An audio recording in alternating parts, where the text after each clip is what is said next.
اگر انسان کو خیالات تنگ کرنا چاہتے ہیں تو اس کا علاج کیا ہے؟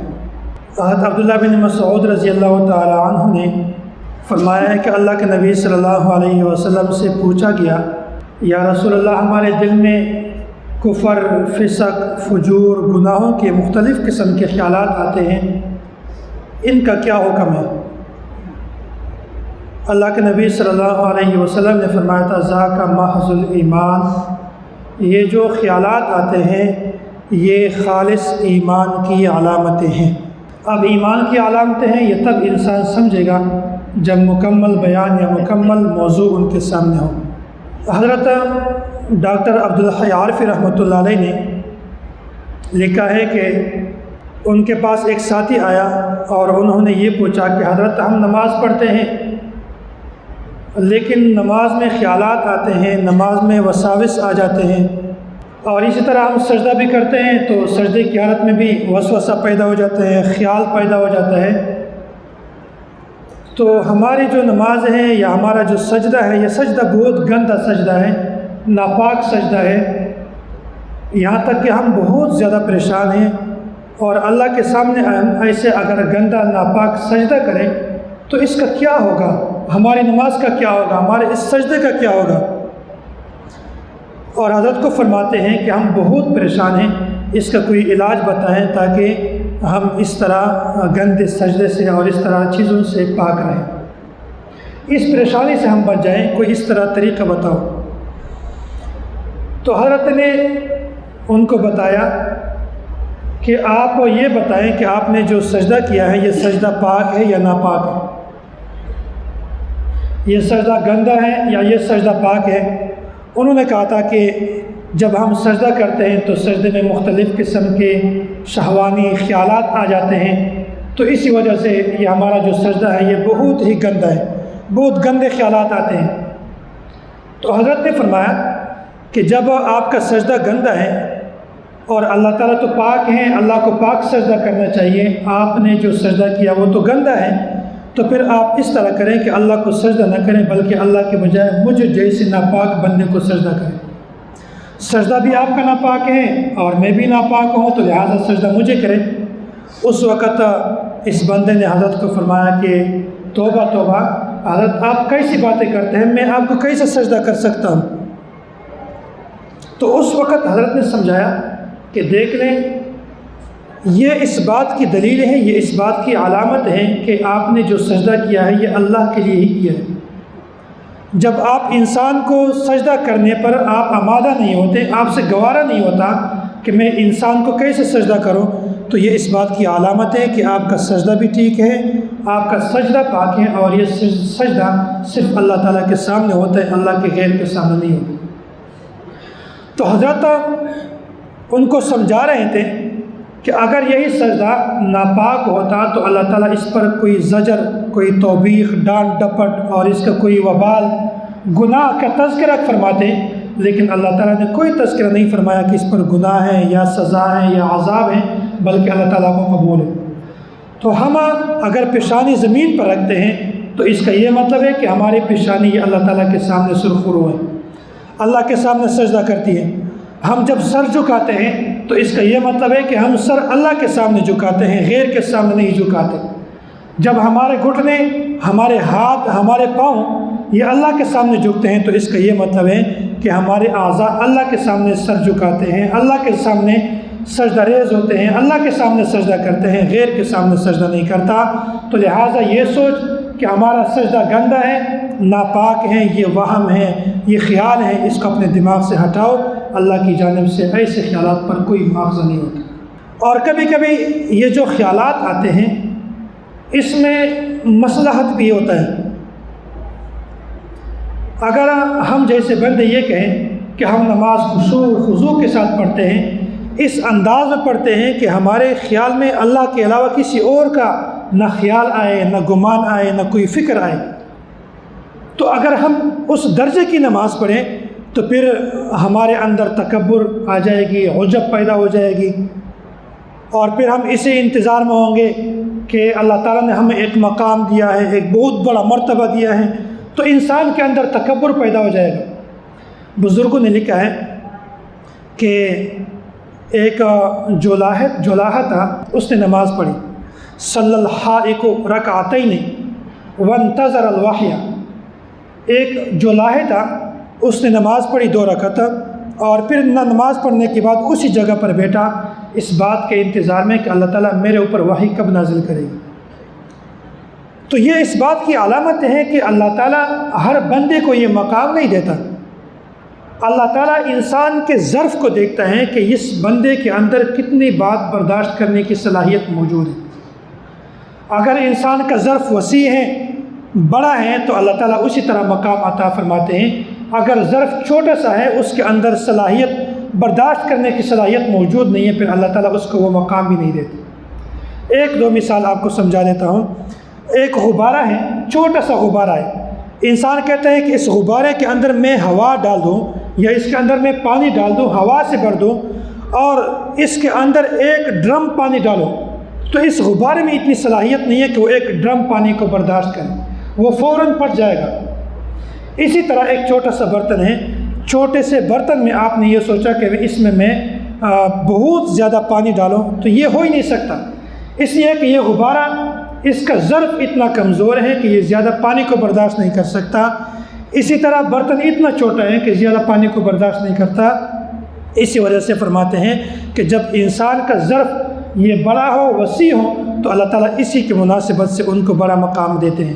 لیکن اگر انسان کا ظرف کم ہو تو اسی بنیاد پر اس کو کم مرتبہ اور کم مقام عطا فرماتے ہیں۔ تو اسی وجہ سے فرماتے ہیں کہ اگر انسان نماز خشوع خضوع کے ساتھ پڑھے آج کل کے دور میں، تو وہ بعد میں اسی انتظار میں ہوگا کہ میں نبوت کا دعویٰ کروں، اسی انتظار میں ہوگا کہ میں مہدی کا دعویٰ کروں، اسی انتظار میں ہوگا کہ میں بڑے بڑے عہدے کا دعویٰ کروں، تو یہ انسان جو ہے یہ راہ راست سے ہٹ جائے گا۔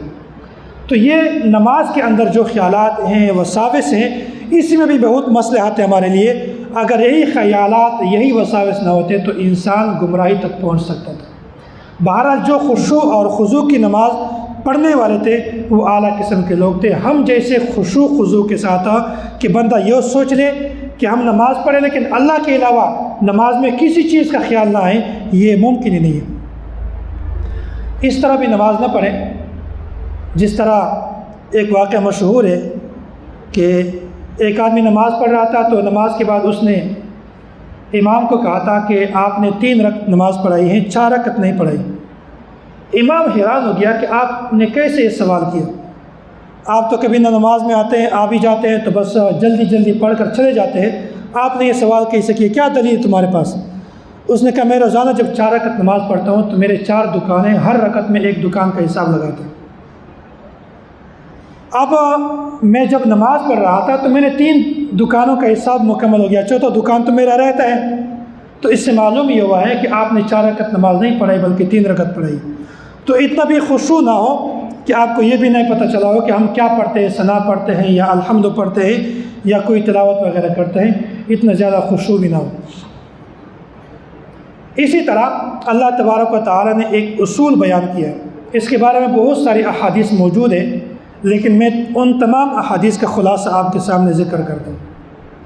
اللہ تبارک و تعالیٰ نے ایک اصول بیان کیا کہ اگر انسان گناہ کر لیتا ہے تو اس گناہ پر اس کو سزا ملتی ہے، وبال ملتا ہے، لیکن اگر کسی گناہ کے کرنے کا اس کے دل میں خیال آ جائے، گناہ کے کرنے کا ارادہ کریں، تو پھر جب تک اس ارادے کو پختہ نہ کریں یا اس ارادے کو عزم میں تبدیل نہ کریں، اس وقت تک اس انسان کو اس خیال پر گناہ نہیں ملتا۔ لیکن اگر یہی انسان بار بار اس خیال سے بچ جاتا ہے، ایک گناہ کا عزم بھی کر لیتا ہے، ارادہ بھی کر لیتا ہے، لیکن پھر بھی اپنے آپ کو بچا لیتا ہے، گناہ کا ارادہ کرتا ہے پھر بھی اپنے آپ کو بچا لیتا ہے، دل میں گناہ کا خیال آ جائے لیکن پھر بھی برداشت کر لیتا ہے، فرماتے ہیں کہ ایسے انسان کو اسی گناہ سے بچنے پر بھی ثواب ملتا ہے۔ لیکن نیکی کا اصول ایسا نہیں ہے۔ نیکی کے بارے میں اگر انسان صرف ارادہ کریں، دل میں خیال پیدا ہو جائے، عزم بھی نہ کریں، پھر بھی اللہ تعالیٰ اسی ارادے پر اس انسان کو نیکی عطا فرماتے ہیں۔ ایک بندہ ہے، وہ یہی خیال کرتا ہے وہ یہی سوچتا ہے کہ اگر اللہ تعالیٰ نے مجھے مال دیا، جائیداد دیا، 1,00,000 روپے میرا اس کام میں منافع ہوا، تو میں اس میں سے 1,000، 2,000، 5,000 روپے صدقہ کروں گا۔ اب یہ انسان ایسا ہوا کہ اس نے ارادہ کیا نیک کام کا، لیکن ارادہ پورا نہیں ہوا، اس کو نقصان ہو گیا، مال میں منافع نہیں ہوا۔ فرماتے ہیں کہ اس ارادے کی وجہ سے پھر بھی وہی 5,000 یا 2,000 صدقہ کرنے کا اس کو ثواب ملتا ہے۔ تو اللہ تبارک و تعالیٰ نے ایک اصول بیان کیا ہے کہ اگر آپ کسی گناہ کا ارادہ کر لیں یا گناہ کا خیال دل میں پیدا ہو جائیں، اس وقت تک آپ کو اللہ تعالیٰ اس گناہ پر سزا نہیں دیتے ہیں، جب تک کہ آپ کے اس گناہ کو یا کرے نہ، یا آپ کے دل میں پختہ عزم پیدا نہ ہو جائے۔ لیکن اگر کوئی انسان نیکی کا کام کرتا ہے، ارادہ کرتا ہے، تو نیکی کے ارادے پر اللہ تعالیٰ آپ کو ثواب دے دیں گے۔ مفتی محمد شفیع عثمانی نور اللہ مرقدہ، یہ حضرت مفتی محمد تقی عثمانی دامت برکاتہم کے والد صاحب ہیں، تو انہوں نے ایک جگہ پہ لکھا ہے کہ یہ جو انسان کے دل میں خیالات آتے ہیں، اس کا کیا مطلب ہے۔ انہوں نے ایک مثال سے سمجھایا۔ مثال یہ دیا ہے کہ یہاں پر کسی آدمی کو دوسرے بندے نے کہا تھا کہ جو ملک کے بادشاہ ہیں، وزیر اعظم ہیں، وہ آپ کو یاد فرما رہے تھے، وہ آپ کو بلا رہے تھے کہ عصر سے پہلے آپ نے مجھ سے ملاقات کرنا ہے، یا ٹائم مختصر بتا دیتے ہیں کہ 10 منٹ کے اندر انہوں نے کہیں جانا ہے، آپ کی ملاقات ضروری ہے۔ اب یہی بندہ راستے میں نکل گیا، جا رہا ہے تو کوئی آدمی اس کو کپڑے سے کھینچ رہا ہے، کوئی آدمی اس کو لات مارتے ہیں، کوئی آدمی اس کو گالی دے دیتے ہیں، کوئی آدمی اس کو ٹانگ اڑا کر اس کو گرا دیتے ہیں۔ تو اب یہی بندہ اسی گالی کا جواب دے گا، یا اس کے ساتھ ٹانگ اڑا کر بدلہ لے گا، یا اسی کو اپنے بازو سے یا کپڑوں سے کھینچے گا، یا بادشاہ کے دربار میں حاضر ہوگا۔ اب یہی انسان سوچتا ہے کہ اگر میں نے اس کو گالی کا جواب دیا تو وہاں سے پھر گالی، لڑائی کا خطرہ ہے۔ اگر میں نے اس کو بازو سے کھینچا تو ہمارا وقت ضائع ہوتا ہے۔ اگر میں نے اسی کو گرایا تو لڑائی جھگڑا پیدا ہو جاتا ہے۔ اسی وجہ سے یہ انسان اس کو چھوڑ دیتے ہیں، کہتے چھوڑ یار، فضول انسان ہے، بیوقوف آدمی ہے، اس کو پتہ نہیں چلتا کہ میں کیا کرنے والا ہوں۔ اب یہی انسان کا جو مقصد ہے، اس مقصد اصلی تک پہنچنا اس کے لیے ضروری ہے۔ اسی وجہ سے حضرت فرماتے ہیں کہ اگر آپ کا ایک ہدف ہے، نماز ہے یا کوئی دین کا کام ہے، جب آپ ہدف مقرر کر لیں کہ میں نے یہاں تک پہنچنا ہے، پھر راستے میں آپ کے سامنے تکالیف آ جائے، ان تکالیف کو برداشت کرنا ہوگا۔ آپ کو اس راستے میں کوئی گالی دے دے، کوئی آپ کو برا بھلا کہے، آپ نے توجہ نہیں دینی۔ آپ کے ذہن میں دل میں خیال آ جائے، شیطان کوئی گناہ کا ارادہ پیدا کرے، آپ نے اس کی طرف دھیان نہیں دینا، سوچ نہیں کرنا، فکر اس کی طرف نہیں دینی، بلکہ یہ سوچنا ہے کہ میں نے اللہ کی عبادت کرنی ہے اور یہی ہمارا مقصودی چیز ہے، ہم نے یہاں تک پہنچنا ہے۔ تو حضرت فرماتے ہیں کہ جس طرح ایک انسان بادشاہ کے دربار تک پہنچنے کے لیے رکاوٹوں کی طرف اپنا توجہ نہیں کرتا کہ یہ رکاوٹ ہے، اس رکاوٹ کو ہٹاؤ، میں نے اپنی منزل تک پہنچنا ہے، اسی طرح انسان جب عبادت کرتا ہے، نیک اعمال کرتا ہے، تو ان کو یہی سوچنا چاہیے کہ میرا مقصد کیا ہے، میرا منزل کیا ہے، میں نے وہاں تک پہنچنا ہے، چاہے شیطان ہو یا شیطان کا باپ کیوں نہ آئے، وہ درمیان میں رکاوٹ ڈالے، ہم نے اس کی طرف کوئی توجہ نہیں کرنی۔ حضرت مولانا اشرف علی تھانوی رحمۃ اللہ علیہ فرماتے ہیں، ایک صاحب کا میرے پاس خط آیا، اور خط میں یہ لکھا ہوا تھا کہ حضرت ہم نماز پڑھتے ہیں، لیکن نماز میں غلط اور گندے خواہشات ہوتے ہیں، خیالات ہوتے ہیں، غلط قسم کے سوچ ہوتے ہیں، تو ہم نماز کو کس طرح درست کریں؟ یہ جو ہمارے خیالات ہیں، اس خیالات کے ساتھ ہم کیا کریں؟ تو حضرت نے جوابی خط لکھا کہ ایک ہے خیالات کا آنا، ایک ہے خیالات کو لانا۔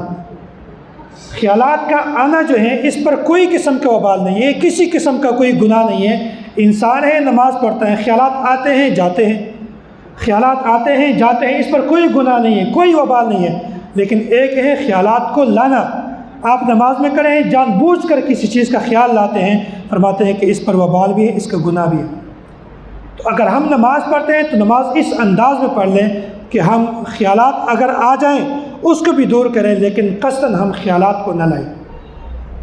حضرت کے ملفوظات میں ایک واقعہ لکھا ہوا ہے کہ بہت سارے لوگ یہ پوچھتے ہیں کہ جب ہم پہلے دور میں نماز پڑھتے تھے تو ہم شوق سے نماز پڑھتے تھے، جب ہم نماز پڑھتے تھے تو نماز کا ایک مزہ آتا تھا، لیکن آج کل جب ہم نماز پڑھتے ہیں تو نماز میں وہ مزہ نہیں آ رہا، اس کی کیا وجہ ہے؟ تو کیا ہماری نماز قبول ہی نہیں ہوتی؟ یا کوئی ایسا مسئلہ ہے کہ جو ہمارا مزہ ہے یا لطف ہے وہ دوبارہ واپس آ جائے؟ ہمیں کوئی طریقہ بتائے۔ حضرت فرماتے ہیں کہ نماز جو ہے یہ مزے کے لیے نہیں شریعت نے اتاری ہے۔ شریعت کی طرف سے جو ہم پر مشروع کی گئی ہیں، فرض کی گئی ہیں، یہ مزے لینے کے لیے نہیں ہے، یہ لطف اٹھانے کے لیے نہیں ہے، بلکہ یہ اللہ تعالیٰ کی ایک عبادت ہیں، جسمانی عبادت ہیں، اس کے عبادت کرنے کا الگ اپنا طریقہ ہے۔ بس اس طریقے سے آپ عبادت کرو، مزہ آئے تب بھی قبول ہے، مزہ نہ آئے تب بھی قبول ہے۔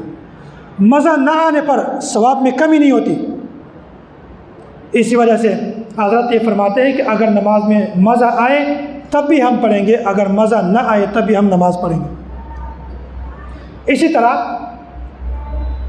حضرت مولانا رشید احمد گنگوہی رحمۃ اللہ علیہ نے یہ بات لکھی کہ جو انسان مزے کے بغیر نماز پڑھے، وہ کہتے ہیں مجھے نماز کا مزہ نہیں آ رہا، لطف نہیں آ رہا، لیکن میں پھر بھی نماز پڑھتا ہوں، مشقت ہے، تکلیف ہے، برداشت کر کے پھر بھی نماز پڑھتا ہوں۔ حضرت فرماتے ہیں کہ ایسے بندے کے لیے دو بڑے بڑے انعامات ہیں۔ ایسے آدمی کے لیے دو قسم کی خوشخبری ہیں۔ ایک خوشخبری تو یہ ہے کہ انسان لطف کو چھوڑ دیتے ہیں، مزے کو چھوڑ دیتے ہیں، پھر بھی نماز پڑھتا ہے، شیطان کے خیالات کو چھوڑ دیتے ہیں، گناہوں کو چھوڑ دیتے ہیں، تکلیف کو برداشت کر کے پھر بھی نماز پڑھ لیتا ہے۔ حضرت فرماتے ہیں کہ اس تکلیف اور مشقت کے باوجود نماز پڑھنا اللہ تعالیٰ اس پر دگنا ثواب عطا فرماتے ہیں، اللہ اس کو مزید اضافی ثواب دے دیتے ہیں۔ اور دوسرا انعام کیا ہے کہ جب انسان نماز پڑھ لیتا ہے تو پھر اسی وقت اگر انسان سوچتا ہے کہ میری نماز میں لطف آ جائے، میں نماز پڑھوں، مزے کے ساتھ پڑھوں، لطف کے ساتھ پڑھوں، تو پھر اس صورت میں اشکال ہو سکتا ہے کہ یہ انسان نماز اللہ کے لیے نہیں پڑھتا، اپنے مزے لینے کے لیے پڑھتا ہے۔ کوئی آدمی باہر پوچھ لیتا ہے کہ آپ کہاں جا رہے ہیں؟ وہ کہتے ہیں میں نماز پڑھنے کے لیے جا رہا ہوں۔ نماز کس کے لیے پڑھ رہے ہیں؟ وہ نماز میں جو مزہ آتا ہے نا، کمال کا مزہ ہے۔ جو نماز میں چس ہے نا، وہ کہیں اور پر نہیں ہے۔ تو لوگوں کے ذہنوں میں یہ خیال آ جاتا ہے کہ یہ انسان تو نماز اللہ کے لیے نہیں پڑھتا، یہ تو مزہ لینے کے لیے پڑھتا ہے۔ تو حضرت نے فرمایا کہ جب انسان اس مزے، اس لطف کو سائڈ پر رکھ دے، اپنی تکلیف مشقت کے باوجود پھر بھی اللہ کے لیے نماز پڑھے، تو اس کا یہ مطلب ہے کہ یہ انسان اپنے مزے کے لیے نماز نہیں پڑھتا، یہ انسان صرف اللہ تعالیٰ کی رضا کے لیے نماز پڑھتا ہے، اللہ کی عبادت سمجھ کر نماز پڑھتا ہے۔ تو اسی وجہ سے اللہ تعالیٰ اس انسان کو ڈبل اجر عطا فرمائیں گے۔ اللہ تعالیٰ ہمیں صحیح نماز پڑھنے کی توفیق عطا فرمائے، اللہ تعالیٰ ہمیں شیطانی وساوس اور خیالات سے بالکل محفوظ فرمائے، اللہ تعالیٰ ہمیں نیک اعمال کی توفیق عطا فرمائے۔ وآخر دعوانا ان الحمد للہ رب العالمین۔